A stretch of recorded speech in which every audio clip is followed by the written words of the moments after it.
How's it going, guys? I'm Connor from Running Warehouse. And I'm John from Running Warehouse. And today we are going to be taking a look at some of our favorite fast day shoes, from speedy track sessions to steady tempo runs and even progressive long runs. Having a shoe that's light, bouncy, and just fast feeling is essential for every runner's lineup. Yeah, Connor, it's never been a better time to be a runner. We love our race day super shoes, right? So it's awesome to see brands start to trickle in their best technologies into shoes that we can wear more than just one day a week. We're gonna be taking a look at our favorite options and give you the information to help you choose which one's gonna fit best in your shoe rotation. For me, the place to start would be a shoe that I think is one of the best options for your fastest, speediest efforts, and that is the New Balance FuelCell Rebel V4. This shoe comes into this year with an all-new FuelCell PIBA blend foam in a really lightweight package, and that's really where this shoe shines. It feels almost weightless on foot. That PIBA blend is lively, it's bouncy, it's responsive, and I just had such a fun time running in this shoe. I would choose it for my track days or my fartlek runs. Probably not something I would do for my longer progressive runs, but it's got that protection that will feel good if you want to stretch it out.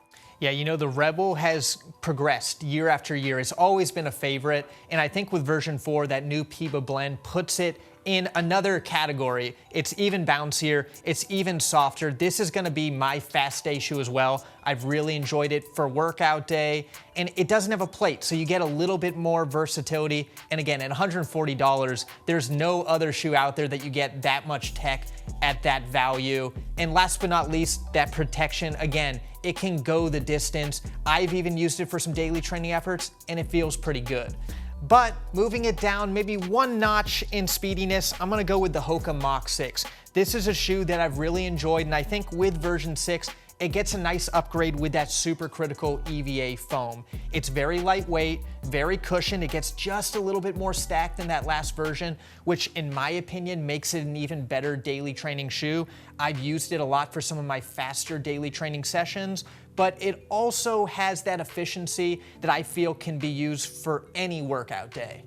Yeah, I was testing the Mach 6 around the same time that I was testing the Rebel V4, and I definitely enjoyed running in it. It is quite different from the Rebel, so it does have that supercritical EVA foam, and it's very lightweight.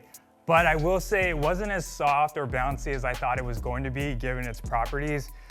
And you have the Rebel V4, which is extremely bouncy. So I didn't find it to be as fun to run in, but it's very lightweight. It definitely got the job done on my fastest efforts. So it is a shoe that I had a good time running in, and I'll definitely rack up more miles in this shoe. But let's talk about a shoe that I think probably represents the best value in the $140 price range, and that is the Asics Novablast 4. The reason why I love this shoe is the versatility that it brings. It's very lightweight. Obviously not as lightweight as these other options, but it's still lightweight nonetheless. It's got a max stack of FF Blast Plus Eco Foam that I find to be very bouncy, very energetic. So even if it's not a super foam, it definitely feels good on faster efforts. It's absolutely the shoe that I would choose for my longer efforts, those weekend long runs when I'm in marathon training. I would definitely go with the Asics Novablast 4. Well, when we look at the 3 shoes we've talked about so far, all are $140 and all don't have a plate. And I think of the 3, the Novablast is gonna be the most comfort-oriented shoe. I don't think it's gonna be the fastest, but it still has a bouncy ride, a lot of cushioning, and that lightweight, bouncy feel definitely also makes it capable for some of those faster efforts. Is it gonna be my first option? No, but it is a fun shoe to run in, and you know, I've been racking up the miles in it.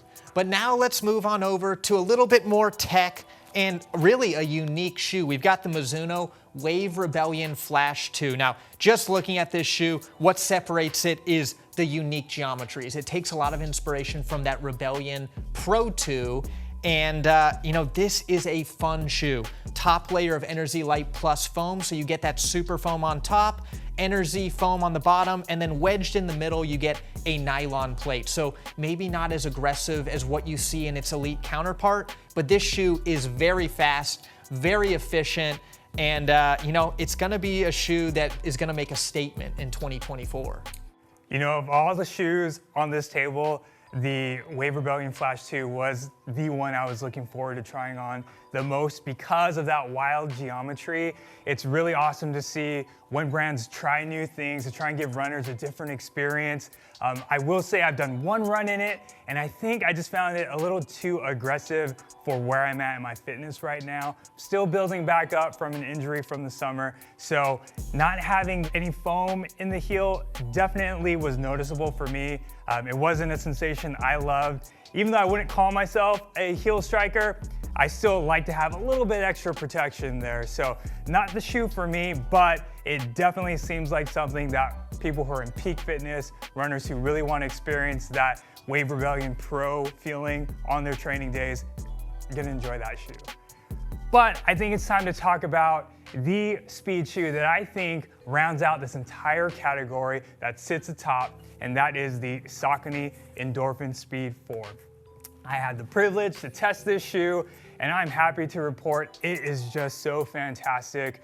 I really think the highlight is that Power Run PB midsole. It's just a tried and true compound that Saucony has implemented in shoe after shoe that we've loved. That wing nylon plate really helps with that stability, and it gives the snappiness of this shoe that you want for your faster efforts. And even though it can keep up for my fastest efforts, it definitely feels good for daily training as well. So from daily training to speed day to long runs, the Speed 4 is one of the best options you can pick out there, in my opinion. Yeah, the Endorphin Speed has been top dog for a while. It kind of set the tone for super trainers. And what makes it so special is that Power Run PB that runs full length, a true super foam. I think when we saw some earlier versions of the Endorphin Speed, it was maybe just a little bit too stripped down for some people. And then when we got to version 3, it almost went the other direction and being a little bit too comfort oriented. And now with version 4, I think Saucony came back and took a best of both worlds, a really nice balance of speed and comfort. I use this shoe for workout day, especially when I don't want a true stiff carbon plate, but it also works for daily training.